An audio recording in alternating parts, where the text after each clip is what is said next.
Break के बाद आपका फिर स्वागत है।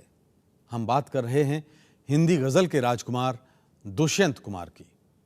दुष्यंत ने लिखा और खूब लिखा, जमकर लिखा, लेकिन पहचान बनी तो एक ऐसे इंसान की जो सिस्टम की हर खराबी से लड़ने और उसे हराने का हौसला रखता था।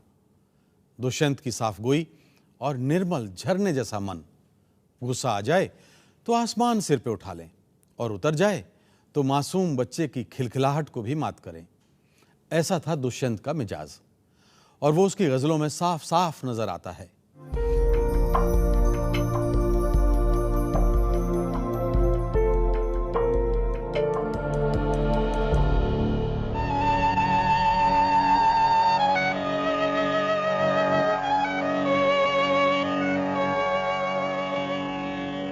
बीता हुआ कल था ऑल इंडिया रेडियो।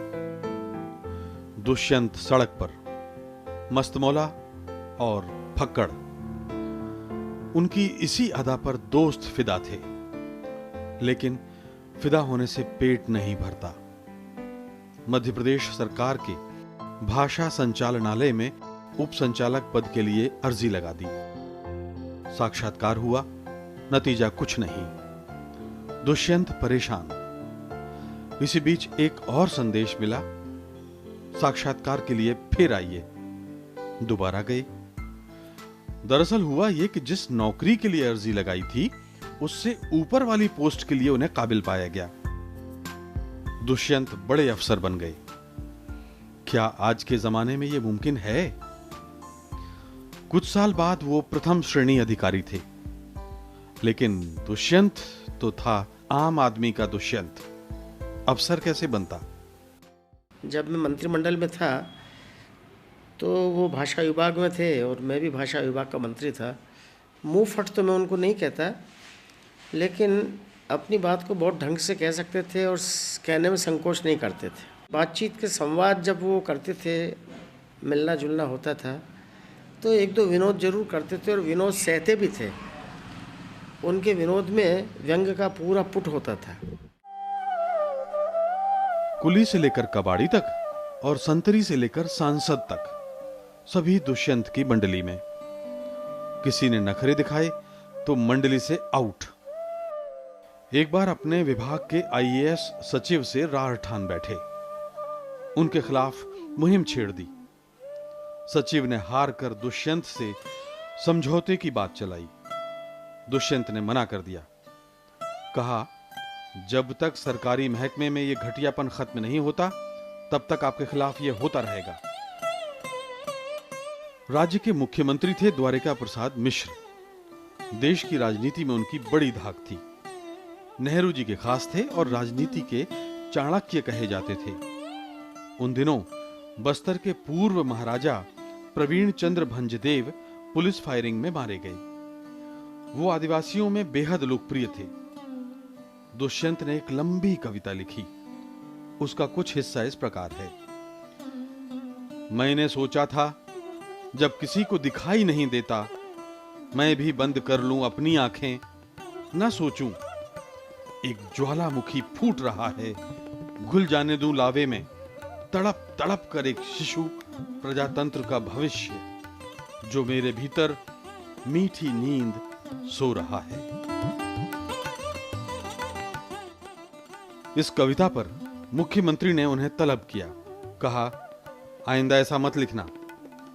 दुष्यंत बोले, आप भी कवि हैं, इस घटना पर आप होते तो क्या लिखते? डीपी मिश्रा ने दुष्यंत को चाय पिलाई और विदा कर दिया। यह था दुष्यंत का अंदाज और तेवर।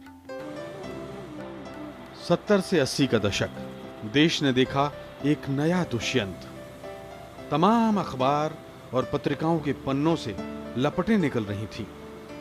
धर्मयुग, सारिका, कल्पना, साप्ताहिक हिंदुस्तान और दिनमान के पन्ने दुष्यंत को सलाम कर रहे थे। ऐसे में दुष्यंत की अनमोल कृति साये में धूप बाजार में आई, आते ही धूम मचाई। पक्ष और प्रतिपक्ष संसद में मुखर हैं, बात इतनी है कि कोई पुल बना है। हर सड़क पर इस कदर कीचड़ बिछी है, हर किसी का पांव घुटनों तक सना है, रक्त बरसों से नसों में खौलता है, आप कहते हैं क्षणिक उत्तेजना।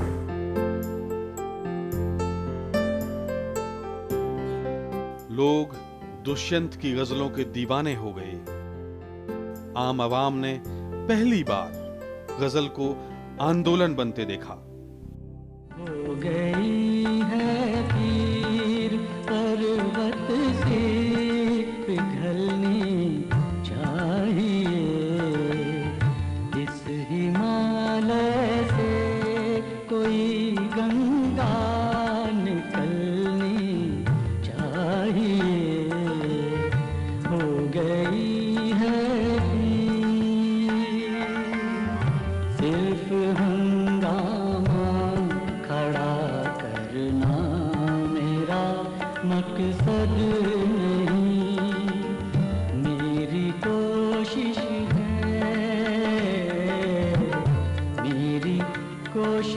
है कि ये सूरत बदलनी चाहिए।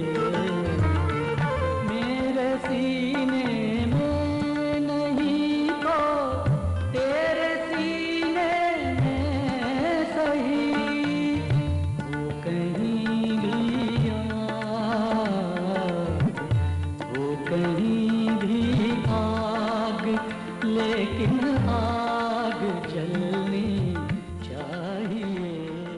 अगर आप साये में धूप की सारी गज़लों को देखें तो उसमें जो सबसे बड़ा कमाल उन्होंने किया है कि जितने बिंब लिए हैं वो सब नई कविता से लिए, और हाँ, और बात जो कही है वो गज़ल की कही है।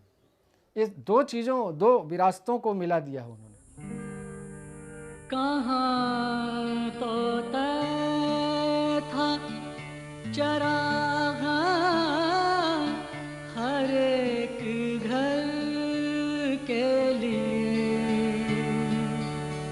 कहाँ चराग मयसर नहीं शहर के लिए।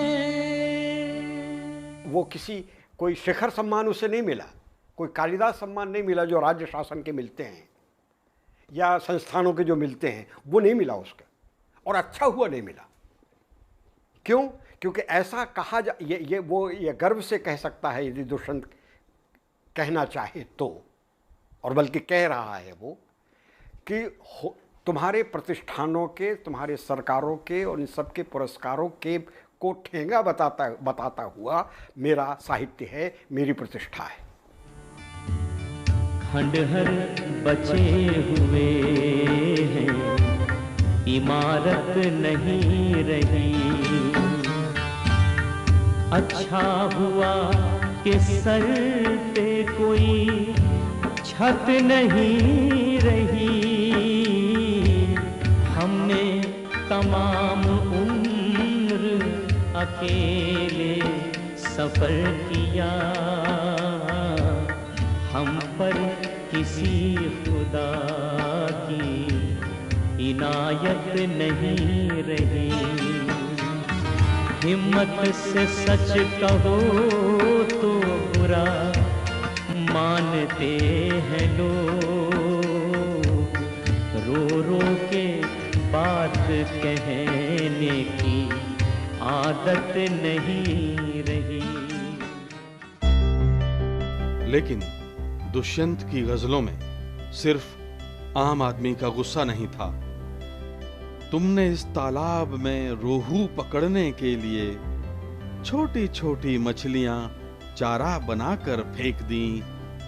अरे हम ही खा लेते, सुबह को भूख लगती है बहुत, तुमने बासी रोटियां नाहक उठाकर फेंक दी। उनमें इंसानियत से जुड़ी तमाम संवेदनाएं थीं। अपनी गजल के बारे में वो लिखते हैं, मुझे अपने बारे में कभी मुगालते नहीं रहे। मैं मानता हूं मैं गालिब नहीं हूं, लेकिन मैं ये भी नहीं मानता कि मेरी तकलीफ गालिब से कम है या मैंने उसे कम शिद्दत से महसूस किया है। मैं तो ये मानता हूं कि उर्दू और हिंदी दोनों सगी बहनें हैं और दोनों जब अपने ऊंचे सिंहासनों से उतरकर आम आदमी के पास आती हैं तो उनमें फर्क कर पाना बड़ा मुश्किल होता है। दुष्यंत को हिंदी गजल का राजकुमार यूं ही नहीं कहा जाता। वो जब गुस्सा छोड़ प्रेम के प्रतीकों पर आते हैं तो बेजोड़ शायर बन जाते हैं। एक जंगल है तेरी आँखों में, मैं जहाँ राह भूल जाता हूँ। एक